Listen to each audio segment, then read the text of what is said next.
बिस्मिल्लाहिर्रहमानिर्रहीम। अस्सलाम वालेकुम नाज़रीन कराम, मैं हूं मखदूम शहाबुद्दीन और आप देख रहे हैं मेरा फेसबुक और यूट्यूब चैनल। उम्मीद करता हूं आप सब लोग बखैर वाफियत होंगे और जहां भी होंगे अपने अहले खाना समेत खुश भी होंगे और महफूज भी। नाज़रीन कराम, इसराइल फ़लस्तीन जंग इस वक्त एक जानिब तो तूल पकड़ चुकी है, तो वहीं दूसरी जानिब इस जंग का फैलाव, इस जंग का दायरा कार बहुत ज्यादा बढ़ चुका है। इस सब के अंदर इसराइल के लिए अब तक की सबसे तशवीशनाक खबर जो है वो सामने आ चुकी है और एक जानिब तो इस जंग की ताज़ा तरीन डेवलपमेंट्स आपके सामने रखनी है। आज अक़वाम मुत्तहिदा की सिक्योरिटी काउंसिल का इजलास भी है।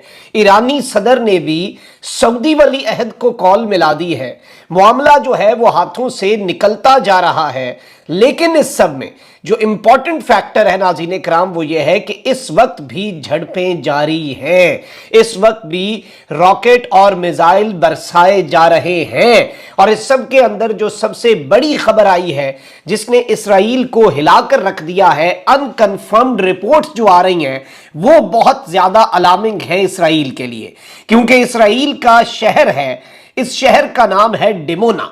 और बेसिकली ये जो डिमोना है, इस शहर के अंदर इसराइल के एटमी असासे हैं, उनकी न्यूक्लियर फैसिलिटी जो है वो इस शहर में है। इस शहर के हवाले से कुछ रिपोर्ट्स इस वक्त गर्दिश कर रही हैं सोशल मीडिया पर, और किस तरह से लबनान वाली साइड से इन्हें एक सरप्राइज मिला है उस पर आपके सामने आम तरीन डिटेल्स रखनी है। इस जंग की ताज़ा तरीन क्रेडिबल इंफॉर्मेशन जो कि इंटरनेशनल मीडिया आउटलेट्स, अरब मीडिया, मल्टीपल सोर्सेज से हम कंफर्म करके आपके सामने रख रहे हैं, जो कि बहुत ज्यादा इंपॉर्टेंट है। अब डिटेल्स नाज़रीन कराम जल्दी जल्दी अगर मैं आपके सामने रखूं तो इसराइली जारियत के जवाब में हमास की कार्रवाइयों के दौरान गुज़श्ता 5 रोज में हलाक इसराइलियों की तादाद 1300 से तजावुज कर गई है, जबकि 3000 से ज्यादा जख्मी हो गए हैं। इसराइली बमबारी का जवाब देते हुए हमास ने भी तल अवीव, अस्कलान, अशदोद और सदरौत पर रॉकेट्स जो हैं वो बरसाए हैं। हमास के हमलों में 22 अमरीकी शहरियों और 188 इसराइली फौजियों के मारे जाने की तस्दीक कर दी गई है। दूसरी जानिब हिजबुल्लाह ने इसराइली फौजियों को निशाना बनाने की फुटेज भी जारी कर दी है। हमास के हमलों के बाद इसराइली हुक्काम ने तल अवीव का बेन गोरेन एयरपोर्ट फजाई ट्रैफिक की आमदोरफ्त के लिए बंद कर दिया। इसराइल की मौजूदा सूरत हाल के पेश नजर जर्मनी ने भी अपने 5000 शहरियों को इसराइल छोड़ने का हुक्म दे दिया हुआ है। इसराइली मीडिया ने तल अवीव समेत दीगर शहरों में कई अहदाफ को नुकसान पहुंचने का भी एतराफ किया है। इसके साथ ही साथ जो ये टारगेटेड हमले एक तरफ से हो रहे हैं तो वहीं दूसरी जानिब भी बमबारी है गजा पर, लेकिन उसमें जो खबरें आ रही हैं वो इंसानी हुकूक की खिलाफ वर्जियों की भी हैं। और गजा इसराइली बमबारी में शहीद फलस्तीनियों की तादाद 1100 से ऊपर हो गई है, जबकि बच्चों और औरतों समेत 5000 से ज्यादा फलस्तीनी जख्मी हुए हैं। इसराइली फजाइया और बैरिया की बमबारी के बाद इसराइल ने गजा में जमीनी ऑपरेशन की धमकी देते हुए 3 लाख रिजर्व फौजी गजा की सरहद पर भेज दिए हैं, जबकि असले से भरा हुआ अमरीकी तैयारा भी इसराइल पहुंच चुका है। इसराइली बमबारी से इस्लामिक यूनिवर्सिटी के कुछ ब्लॉक्स, रिहायशी इमारतें और बाजार मलबे का ढेर बन गए। गजा में बेघर अफराद की तादाद 2,60,000 से ज्यादा हो चुकी है।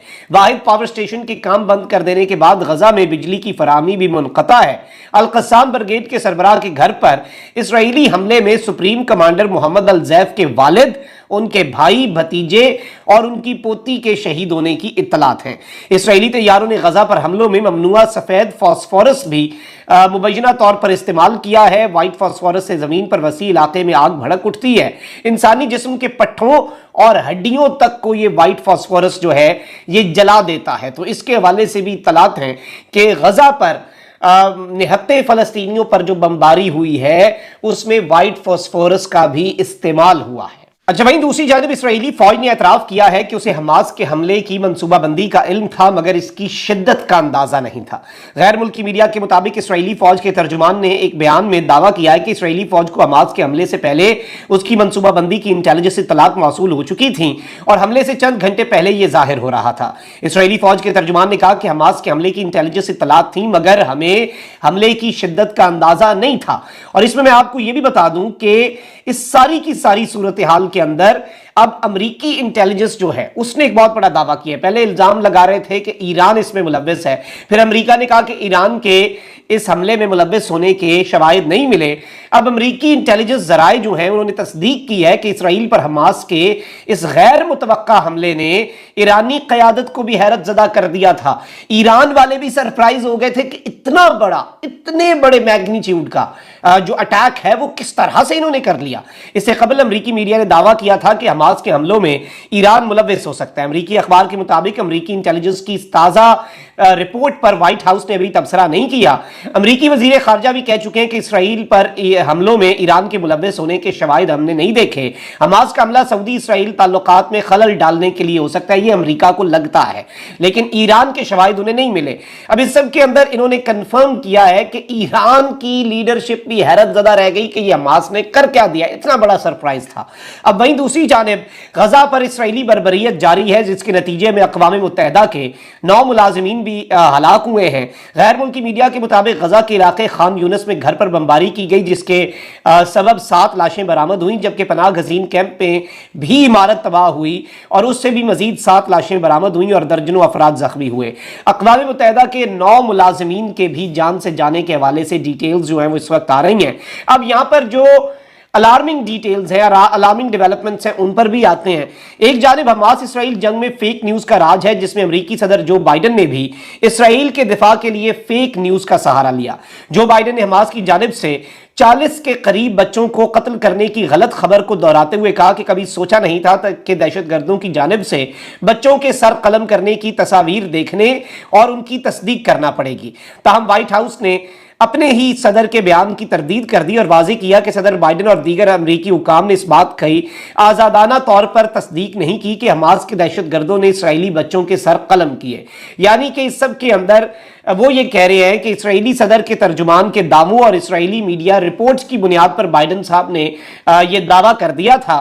لیکن یہ جو خبر ہے اس سب کے اندر میں آپ کو بتا دوں کہ لبنانی میڈیا کے مطابق حماس کے ہاتھوں 40 اسرائیلی بچوں کے سر قلم کیے جانے کی خبر کو لبنانی میڈیا نے پروپیگنڈا قرار دیا ہے. اور اس حوالے سے ایک رپورٹر ہے, ان کی ویڈیو بہت زیادہ وائرل ہو رہی ہے کہ اس رپورٹر نے آن گراؤنڈ رپورٹنگ کی اور کہا کہ یہاں پہ 40 بچوں کے سر قلم ہو گئے. لیکن بعد میں اب اس رپورٹر نے کہہ دیا کہ نہیں جی, میں نے تو ایسا کچھ نہیں دیکھا, مجھے تو اسرائیلی فوجیوں نے جو بتایا وہ میں نے آپ کو بتا دیا اور فیلڈ میں نے یہ سب کچھ کر دیا. تو ظاہری بات ہے اس کی اب انڈیپینڈنٹ سورسز سے اس بات کی تصدیق نہیں ہو رہی. وہیں دوسری جانب اسرائیل فلسطین تنازع پر اقوام متحدہ کی سلامتی کونسل کا ایک اور اجلاس آج ہوگا. اسرائیلی میڈیا نے ایک سفارتکار کے حوالے سے بتایا کہ یہ واضح نہیں کہ اجلاس کی کارروائی میڈیا پر دکھائی جائے گی یا نہیں. 15 رکنی سلامتی کونسل کا بند کمرہ اجلاس جو ہے وہ اتوار کو ہوا تھا. اسرائیل پر حماس کے حملوں کے ایک روز بعد ہوئے اس اجلاس میں اراکین کے درمیان شدید اختلافات سامنے آئے تھے, جس کے بعد بند کمرہ ہنگامی اجلاس بے نتیجہ ختم ہو گیا تھا. اجلاس میں نہ باضابطہ قرارداد پیش ہو سکی اور نہ ہی اس اجلاس کا مشترکہ اعلامیہ جاری ہو سکا تھا. اب دیکھتے ہیں کہ یہاں سے کیا ہوتا ہے اور یہ کیا کر سکتے ہیں اس میں. لیکن وہیں دوسری جانب بہت کچھ ہو رہا ہے انٹرنیشنل لیول کے اوپر. میں آپ کو بتاؤں کہ اسرائیلی وزیر اعظم کی جانب سے فلسطینیوں سے غزہ خالی کرنے کے مطالبے پر روسی صدر کا سخت رد عمل سامنے آیا ہے اور انہوں نے کہا کہ غزہ فلسطین کی تاریخی سرزمین کا حصہ ہے. اپنے بیان میں انہوں نے کہا کہ یہ فلسطینیوں کی زمین ہے جہاں انہیں اب رہنا ہے. صدر پیوٹن نے کہا کہ فلسطینیوں کو غزہ پٹی سے نکل کر مصر کے علاقے جانے کا کہنے سے امن نہیں آئے گا. غزہ سمیت آزاد فلسطینی ریاست قائم کرنی چاہیے. یہ بہت بڑی سٹیٹمنٹ ہے ولادیمیر پوٹن کی طرف سے. وہیں دوسری جانب ایرانی صدر ابراہیم رائسی اور ترک صدر نے سعودی ولی عہد شہزادہ محمد بن سلمان سے ٹیلی فونک رابطہ کرتے ہوئے فلسطین کے اس تنازع کے اوپر جو چل رہا ہے گفتگو بھی کی. اور ایرانی میڈیا کے مطابق چین کی جانب سے تہران اور ریاض کے درمیان امن سمجھوتے کے بعد ایرانی صدر اور سعودی ولی عہد کے درمیان یہ پہلا باضابطہ رابطہ ہوا ہے. بہت بڑا آپ اسے بریک تھرو کہہ سکتے ہیں کہ ڈائریکٹ ایرانی صدر اور سعودی ولی عہد کے درمیان ٹیلی فونک رابطہ ہونا. اور اس سب کے اندر اگر کوئی ایکسپلائٹرز تھے جو کہ ایران کو حماس کے ساتھ جوڑ کے اربوں کو اس سے الگ کرنا چاہ رہے تھے, آج اس خواب کو بھی آپ کہہ لیں کہ بہت بڑا دھچکا پہنچا ہے. اس منصوبے کو بھی اس ٹیلی فون سے, ایک ٹیلی فون جو ایرانی صدر نے گھمایا ہے سعودی ولی عہد کو, اس سے نہ صرف اسرائیل فلسطین معاملے پر ایک کلیئر میسج گیا ہے بلکہ اور بھی بہت کچھ اس سے اچیو ہوگا, آپ آنے والے دنوں میں دیکھیں گے. اچھا, وہیں دوسری جانب امریکی وزیر خارجہ एंटनी ब्लिंकन मशरिक़ वस्ता में जारी कशीदगी ख़त्म कराने और यरगमालियों की रिहाई के लिए इसराइल रवाना हो गए हैं। और इसके साथ ही साथ एक और बड़ी अहम चीज़ हुई है, इसराइल के दौरे पर मौजूद बरतानवी वज़ीर ख़ारजा जो हैं वो जब इसराइल के अंदर थे तो सायरन बजते ही पनाह के लिए भागे वो, और वहाँ पर अभी भी सायरन बज रहे हैं। बरतानवी वज़ीर ख़ारजा खड़े होकर गुफ्तगू कर रहे थे अपने जो साथ उनके लोग थे उनके साथ, और अचानक वहाँ पर सायरन बजे तो उन्होंने भी भागकर फौरी तौर पर पनाह ली। और इस सब के अंदर सायरन जब आए हमास के इनकमिंग रॉकेट फायर के, तो इस सब के अंदर अब ये जारी बात है, बड़ा इंपॉर्टेंट क्लिप है। वहीं दूसरी जानिब इसराइल के खिलाफ मज़ामत करने वाली फलस्तीनी तंजीम हमास के सरबराह इस्माइल हानिया का कहना है कि हम जंग खत्म होने तक कैदियों का तबादला नहीं करेंगे। और इन्होंने कहा है कि इस सब के अंदर जब तक जंग खत्म नहीं होती, हमारे मुतालबात तस्लीम नहीं होते, तो हम ये सब कुछ इस तरह का कोई काम जो है वो हम नहीं करेंगे और हम कैदियों के तबादले की तरफ नहीं जाएंगे। वहीं दूसरी जानिब डिमोना एक शहर है जहां पर इसराइल की न्यूक्लियर फैसिलिटी है, और वहां पर ये अनकन्फर्म्ड रिपोर्ट्स है सोशल मीडिया के ऊपर कि there are reports of an attack by Hezbollah on the Israeli city of Dimona where Israel's nuclear assets are located. Hezbollah की जानिब से लेबनान से हमला किए जाने की इत्तलात है डिमोना शहर पर, और ये अनकन्फर्म्ड है। जारी बात है, एक बड़ा हाईली सिक्योर एरिया होता है जिस भी शहर या एरिया के अंदर आपकी न्यूक्लियर फैसिलिटी हो। There are conflicting reports regarding the capture of the city but there is no confirm news yet, but it has been confirmed that the attack on the Israeli city has been carried out. और ये चीज इस वक्त सामने आ रही है। और इस वक्त नाज़रीन इकराम मैं आपको ये बता दूं कि मल्टीपल सोर्सेज जो हैं वो ये रिपोर्ट कर रहे हैं, और बहुत से सोशल मीडिया के ऊपर भी इसके हवाले से कुछ फुटेजेस भी शेयर हो रही हैं कि लेबनान से एक ड्रोन जो है वो एक इंतहाई क्रिटिकली इंपॉर्टेंट मिलिट्री इंस्टॉलेशन जो है डिमोना, उसके अंदर एक इंतहाई क्रिटिकल मिलिट्री इंस्टॉलेशन के ऊपर ड्रोन मारा गया है। और इस सब के अंदर नागेव न्यूक्लियर रिसर्च सेंटर भी इसी शहर के अंदर है, इसलिए सवाल बहुत ज्यादा खड़े होना शुरू हो चुके हैं। कमेंट सेक्शन में राय का इजहार जरूर करें। अपना बहुत ख्याल रखें। अल्लाह निगहबान पाकिस्तान।